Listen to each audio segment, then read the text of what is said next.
watching Born Again Motoring, and today you're joining me in my FL5 Civic Type R. Let's go.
It's hard to believe I'm already at 5,000 miles. I bought this car March 2nd of 2025, brand new for those that are new to the channel.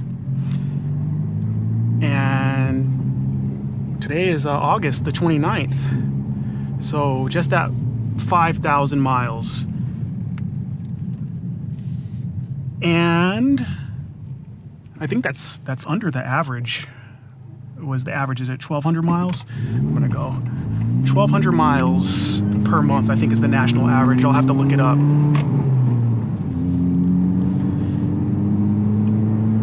In the time that I've owned this car, I've loved every single minute of it. I've had zero issues in these 5,000 miles. All these 5,000 miles have been met with smiles. I did not intend to make that rhyme, I assure you.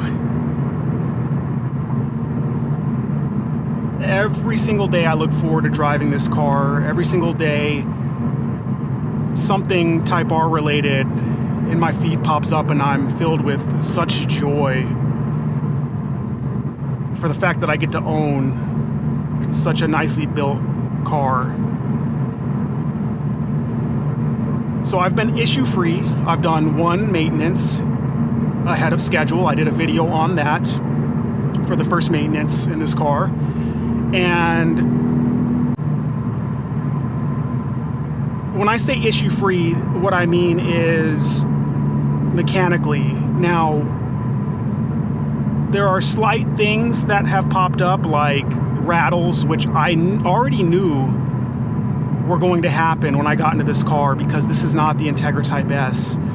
This platform is more race oriented. It's more raw, it's more rough. The suspension is stiffer, so rattles are gonna come. So I do experience some rattles like in the seatbelt connector right there and some from underneath the dash, but they're not that bad. I mean, it's not a deal breaker for me by any stretch of the matter.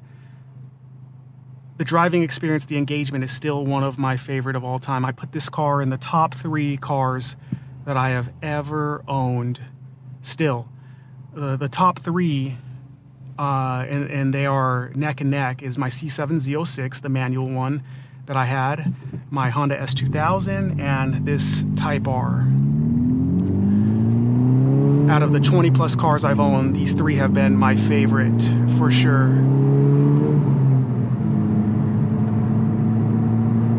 Which is surprising because I always have to bring it up in every video, the fact that this is front wheel drive, because I used to be anti front wheel drive.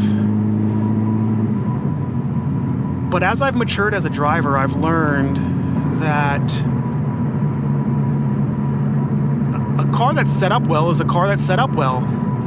Sure, I can't drift this, but there's more to the art of driving than drifting, and those that make drifting their only point of driving, I implore you to try to experience and try to broaden your understanding of what driving really is. Drifting is great, and I love it, and that's actually what got me into motorsports heavily, thanks to Initial D and everything else. But it's not the end-all be-all. There's other driving techniques. There's other platforms. There's other ways to experience and smile, and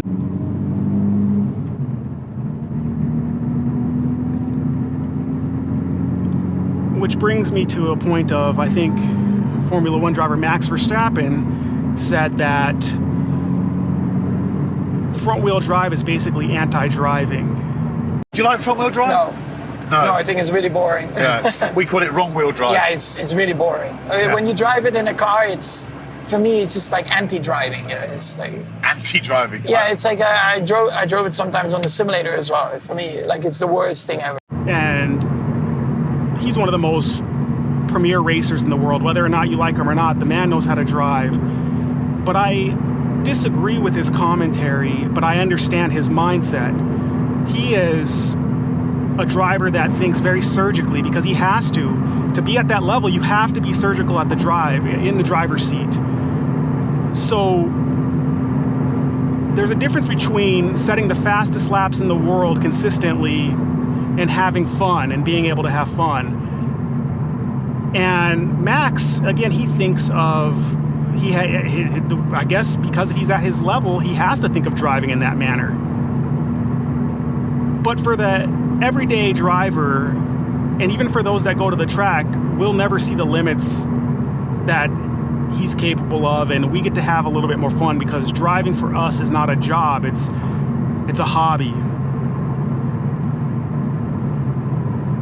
So we don't have to think so surgically and so technically. Rear-wheel drive, of course, whether front engine or mid-engine, is the dominant drivetrain when it comes to racing. You can't fake that. It is better. But again, it's not always about being the best. Some things are fun, and there is fun to be had in these front-wheel drive cars, especially the Type R. This car is very well balanced from the factory, and this is the end of an era. This car is the last of what we're going to see. Manual transmission, hot hatch. I mean, they're disappearing. Look at the GTI. Look at the Golf R. You can't get a manual in those anymore either. There's no WRX STI. There's just the WRX, and even the ST one I think that they had was in Japan. The pseudo STI one I think was automatic only. So the options are diminishing, and we need to appreciate what we have, regardless of the drivetrain. These cars are few and far in between, but this is the best in the business. And for these 5,000 miles, I've enjoyed every moment of the ride. I'm very happy with the purchase. I did a poll on my channel before I bought it to compare it to other cars. GR Corolla, GR86, all of the ones you would expect, including I think the Golf R and WRX, and even the subscribers, they pointed towards this Type R, and I'm happy that they did. Time for another acceleration. Let's go.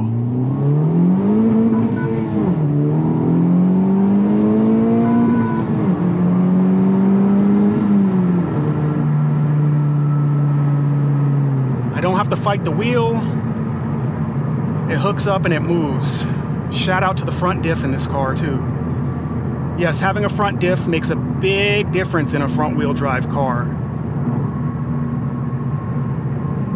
And if I lift off the throttle while turning, the back end will come out on me, which is another great characteristic. Yes, it uses brake vectoring, which you can disable with the pedal dance, but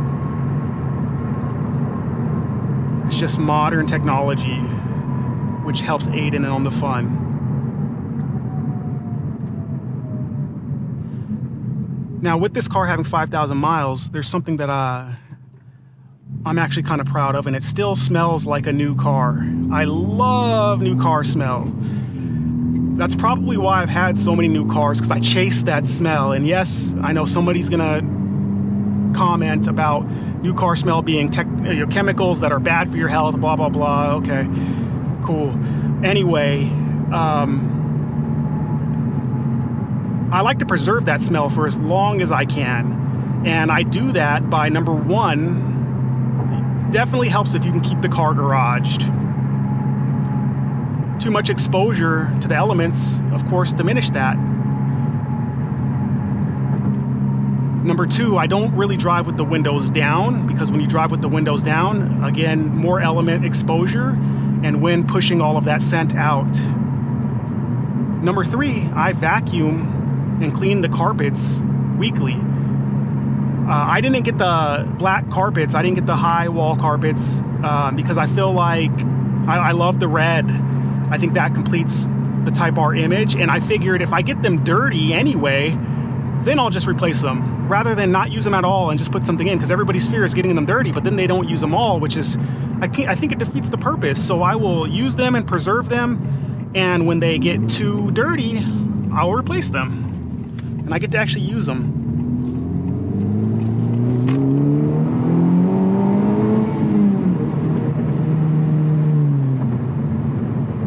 Number four is, if you wipe down the interior, that'll help diminish the smell. So again, if you are usually not, oh, hold on, we got to turn here.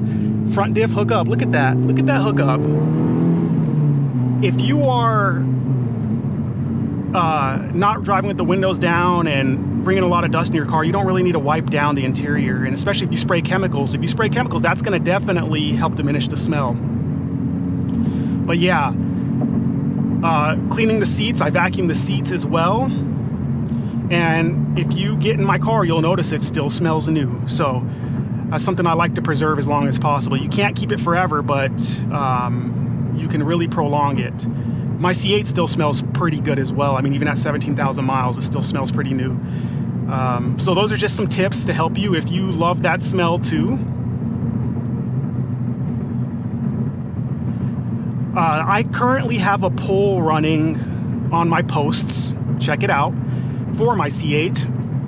And it is to potentially change out the steering wheel. I want to do something new with it. And the squircle is controversial, so I'm thinking about just doing something completely new, and I don't see too many C8s with that. So I think it'll set mine apart.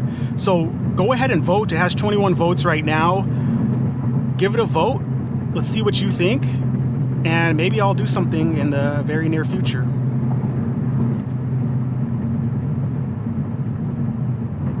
And lastly, I watched the channel Gone in 60 Seconds. He's another car YouTuber, and in his video I watched yesterday, he's currently driving an Elantra N, and I'm taking this as a moment to encourage him, and I even commented on his video.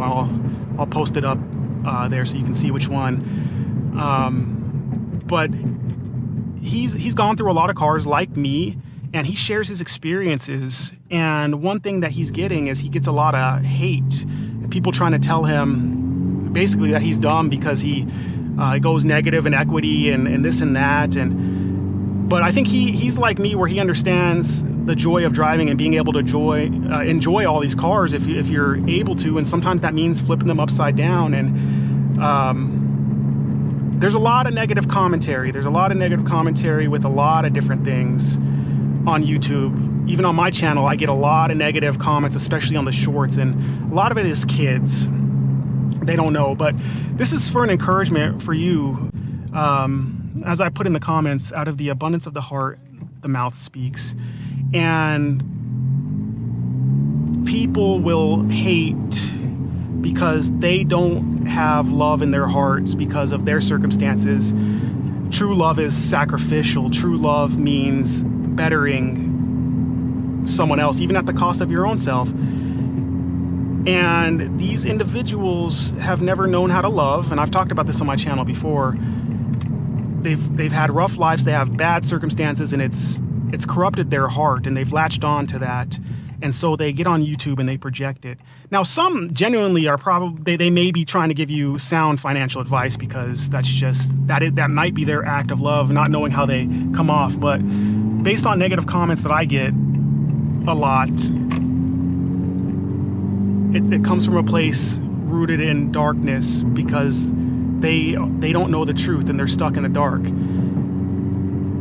And so in the whole car culture, car community, we've seen a significant shift, and I think a lot of it has to do with societal issues on top of everything. And that's why you see all these videos about you know, the car scene being ruined, and you see takeovers and all these different things that don't amount to the same car scene that we grew up in.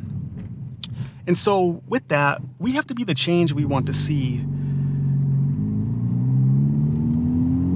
So the way you fight that is respond in love where you can. I know it's hard, but that's how they may learn. A lot of these are kids. They don't know what they're saying. They're just, their circumstances are keeping them down. And truth be told, most of these people that do that, they're not in a financial situation, and they got pressures, and they respond in jealousy. So just remember that. Let's be the ones that change the car culture, and then make the ones that are ill, the outliers, make them the exception, not the rule. And I say this to encourage everybody to do the same.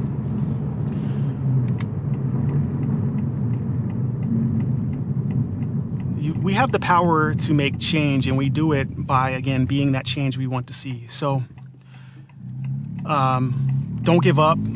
Keep pushing forward. Keep sharing your experiences. I enjoy your videos, and I can relate to you in many ways.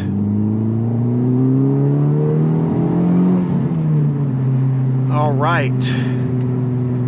This resonator delete, I'll tell you what, it's been good. I don't really feel the need for an exhaust anymore. Again, I did the dual resonator delete, and I have the engine noise turned into comfort, so I don't have to completely disable it, because it doesn't really make a noise. So everything that you're hearing, if you can hear it, is what the resonator deleted exhaust sounds like. But that's all I have for today, folks. Thanks for tuning in. God bless you and your families. I am out. After I do this acceleration here, of course. Let's go.